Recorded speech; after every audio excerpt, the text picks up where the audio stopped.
Thank you, Madam Speaker. I'd like to thank you for giving me the opportunity to intervene on the budget, and I shall confine myself to certain aspects of the bill. Madame, nous avons tout entendu, tous les qualificatifs attribués à ce budget. Un budget menti-menti, un budget confetti, un budget irresponsable, et j'en passe. Quant à moi, je me contenterai de l'avis de M. Pierre Dinan, qui est tout à fait pertinent. M. Dinan est un homme respecté, qui n'a pas sa langue dans sa poche, indépendamment des gouvernants du jour, et il le résume à sa façon en le qualifiant de budget au ras du sol.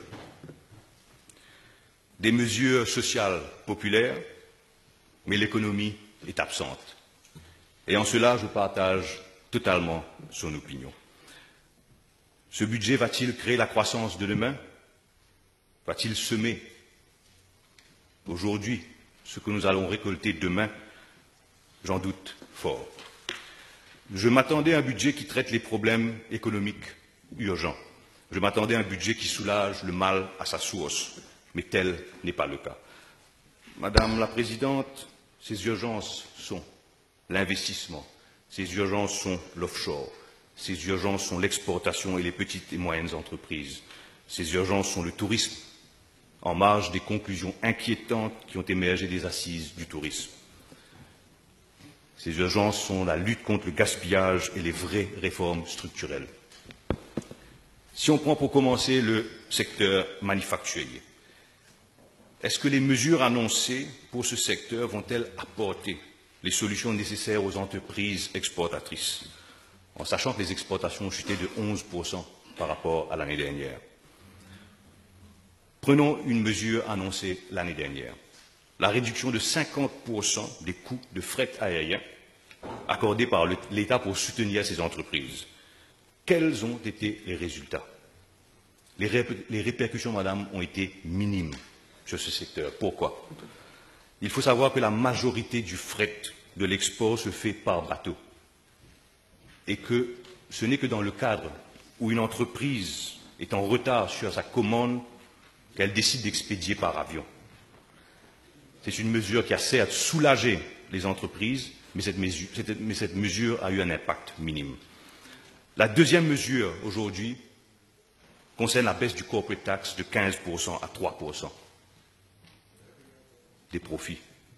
Mais encore faut-il que l'entreprise fasse des profits.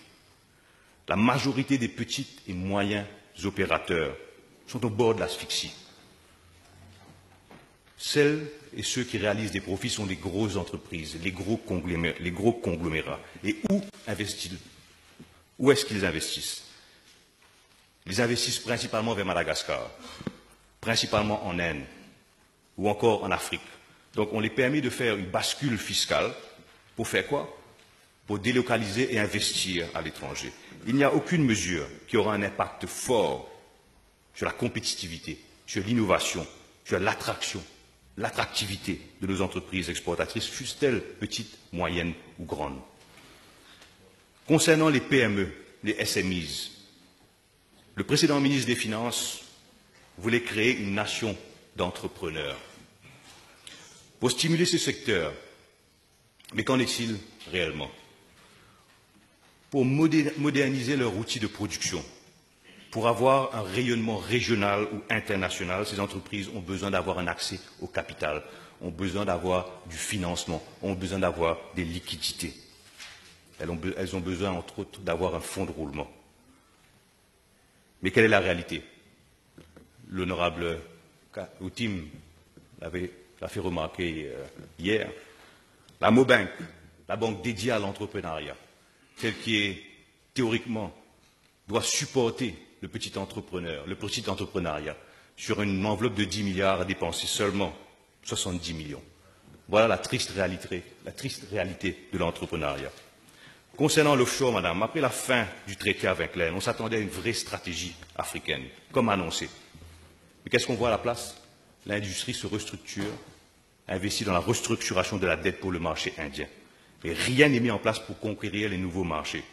Rien, aucune mesure d'accompagnement ne sont proposées dans ce budget. Concernant l'investissement, madame, l'investissement d'aujourd'hui, c'est la croissance de demain, c'est la création d'emplois. Il n'en est pas fait mention dans ce budget, à part 2000 emplois dans le secteur public, notamment pour le recrutement de nouveaux policiers. Une croissance de 5%, c'est plus d'emplois, c'est de meilleurs salaires, des emplois mieux rémunérés, des taxes additionnelles pour l'État, pour financer un meilleur service public, un meilleur service hospitalier, de meilleures routes. Malheureusement, une croissance anémique de 3,9% ne créera pas de richesse. Voilà où on en est. En ce qui s'agit de cette manne, madame, qui est le tourisme, nous avons tendance à considérer le tourisme comme une rente dont il ne faut pas trop s'occuper, un secteur qui fonctionne tout seul. Il s'agit là d'une profonde erreur d'analyse. À l'heure où les moyens de transport se démocratisent, à l'heure où les frontières s'ouvrent et permettent aux consommateurs de bénéficier d'une offre touristique de plus en plus variée, notre rente, pour exceptionnelle qu'elle soit, n'est plus à l'abri des vents de la concurrence étrangère. Les assises du tourisme, organisées sous l'égide du ministère du Tourisme, ont révélé le vrai visage de ce secteur, les réelles appréhensions et challenges des petits, moyens et gros opérateurs. Il est ressorti de ces assises du tourisme une vraie feuille de route sur les réels défis de demain, sur ce qui doit être mis en place pour inverser la vapeur, pour inverser la tendance. Il n'est pas fait mention d'une seule ligne dans ce budget, et c'est assez symptomatique d'un réel dysfonctionnement. Il y a 2 semaines, le ministre du Tourisme réunit tous les stakeholders, du plus petit au plus grand, des taxi operators aux plus grands hôteliers, en passant par les beach hawkers, tout le monde est réuni.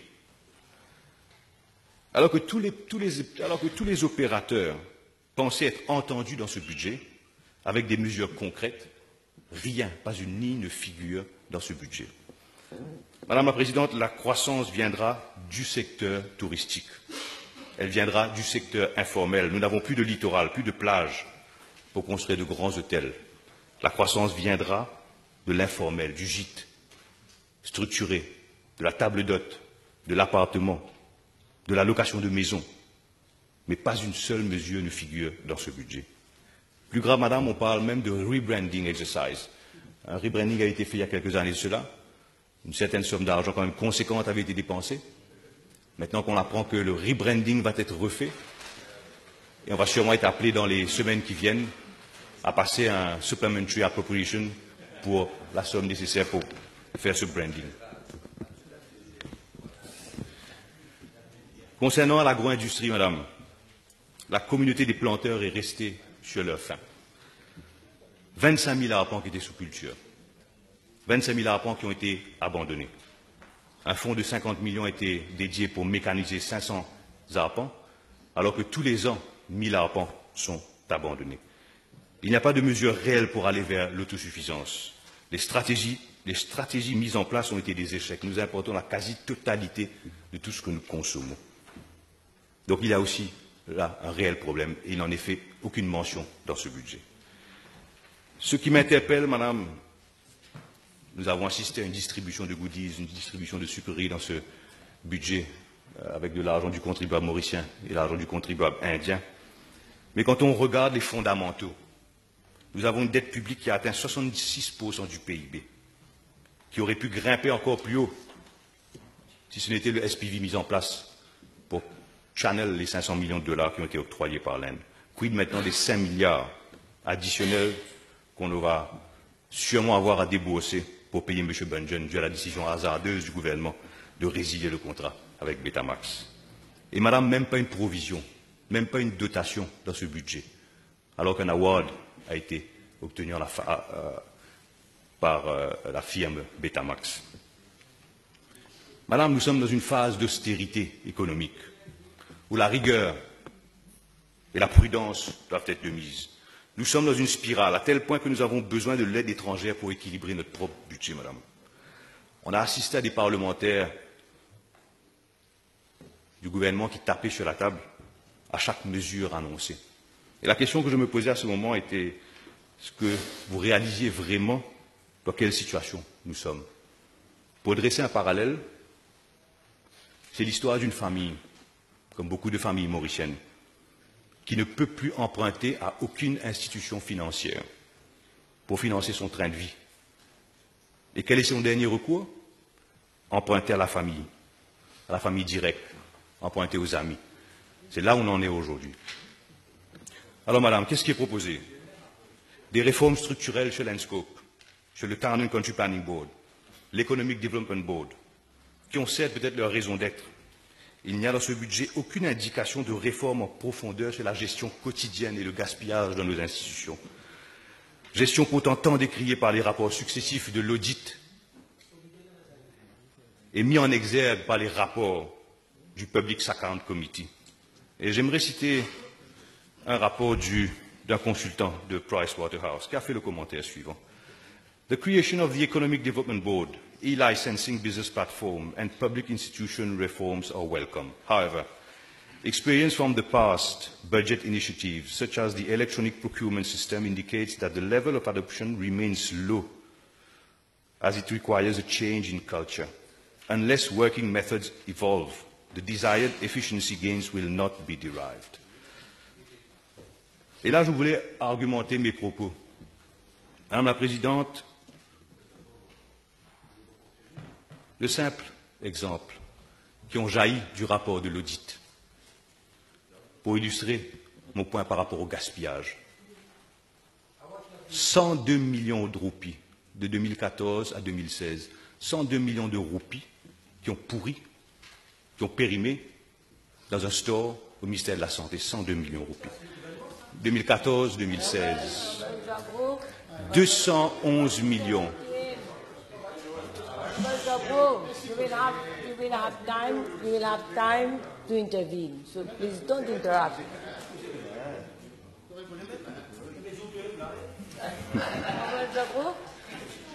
211 millions, madame, payés à des policiers qui ont été interdicted. Des recettes touchées collectées par la police à hauteur de 74 millions de roupies, sous diverses formes, passport fee, firearm license, etc. Et seulement 41 millions versés, 33 millions disparus dans la caisse. Des soupçons de corruption sur l'achat de fuel pour les hélicoptères à hauteur de 10,8 millions de roupies. Des soupçons de mal-donne sur l'achat d'équipements, d'uniformes, et j'en passe. Ce ne sont là que quelques exemples. Le rapport, madame, de l'audit est choquant, édifiant, et d'année en année, c'est la même chose. Au-delà de l'épidémie, ou plutôt la pandémie de scandales qui ont touché ce gouvernement, et ce qui m'interpelle, c'est la vraie réforme. Une réforme forte, une réforme salutaire, qui est malheureusement absente. Une réforme pour mettre en place des mécanismes pour une gestion saine, transparente, responsable de nos institutions pour lutter contre le gaspillage, contre l'impunité zéro, pour lutter contre l'unaccountability pour chaque roupie dépensée. Il n'y a rien dans ce budget. Madame la Présidente,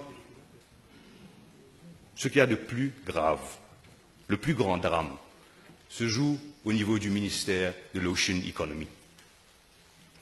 Un ministère qui aurait pu devenir un pilier de notre économie, un gisement de croissance pour notre pays. Et là encore, c'est une occasion ratée, une occasion gâchée pour un secteur avec autant de potentiel. Et ce qui est maintenant plus grave, madame, c'est qu'on entend des projets d'aquaculture, des concessions qui sont données à droite et à gauche, des concessions données dans des endroits à fort potentiel touristique, sans aucune étude préalable. On se contente de faire des EIA. Il y a un EIA, un Environmental Impact Assessment, qui a été déposé la semaine dernière, et il est fait mention dans cette EIA quels sont les mitigating measures concernant l'aquaculture, au-delà, bien sûr, des problèmes de pollution. Ils ont identifié effectivement qu'il y a des problèmes sur les requins. Et quels sont les mitigating measures que ces personnes proposent? Des filets plus solides. Donc la question que j'aimerais poser au ministre, et que j'aimerais qu'il étudie, c'est de voir, mais si le requin n'arrive pas à pénétrer dans le filet, puisque les filets sont très solides, qui ira-t-il croquer? Qui ira-t-il croquer? Madame, on met des projets.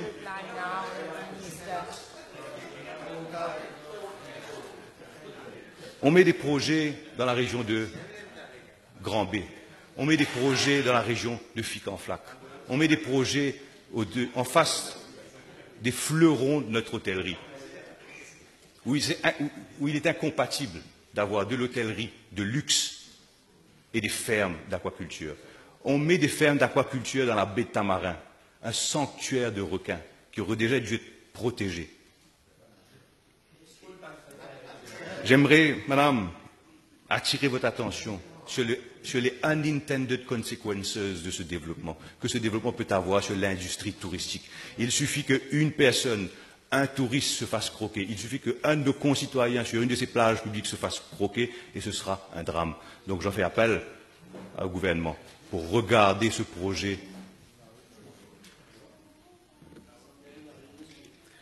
Concernant, Madame, maintenant le bien de nos concitoyens, il coule de source, il va de soi que cela devrait être la priorité de tout gouvernant. Mais apprendre à nager, pratiquer du sport sont certes de bonnes choses, mais si l'on veut s'atteler au bien-être de nos citoyens, la priorité des priorités devrait être une réurbanisation, une oxygénation de nos villes, de nos cités et de nos villages. Pendant trop longtemps, Madame, ces dernières explosent par manque de planification, de gestion. Il faut les réinventer, créer des parcs, végétaliser, les doter de nouveaux outils communautaires. Un exemple dans ma circonscription, Madame, où effectivement nous avons un problème de logement. Il faut prévoir du logement.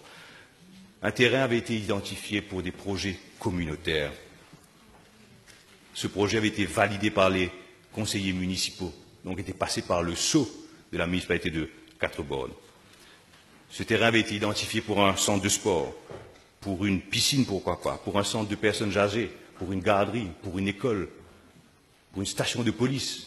Aujourd'hui, on apprend que ce terrain va être utilisé pour des logements sociaux. Donc d'un côté, on annonce la refonte du Town and Country Planning Board, on annonce des projets de réurbanisation urbaine, mais finalement, on répète les mêmes erreurs d'autrefois. Donc à côté des effets d'annonce, sur la planification, et de l'autre côté, le contraire. Concernant la lutte contre la pauvreté, Madame, pour finir, elle doit être mieux coordonnée. Elle demande une approche multidimensionnelle, rapide, ciblée, un alignement des besoins immédiats, combiné avec une lutte contre les fléaux et autres dépendances qui touchent les plus démunis de notre société. Si nous voulons éradiquer la pauvreté, il faut des mesures ciblées, pas disperses, pas diffuses, qui n'auront pas les effets escomptés. Il faut des logements décents, il faut des outils communautaires adaptés, une bonne éducation, de la formation, du microcrédit, du counseling sur l'enfer des dépendances, du counseling sur la nutrition, sur l'importance de l'éducation et sur l'importance de la vie communautaire. Bref, tout doit être mis en exergue et converger vers l'élargissement des opportunités pour les plus démunis de notre société. Pour conclure, Madame, la solution pour amener ce pays vers la modernité est en nous-mêmes. Nous avons besoin de réformes fortes, pas seulement cosmétiques. Il s'agit de trouver des femmes et des hommes qui seront capables de porter un projet, qui ont des capacités managériales et une vision pour le faire. C'est là où, malheureusement, ce gouvernement a failli. Merci de votre attention.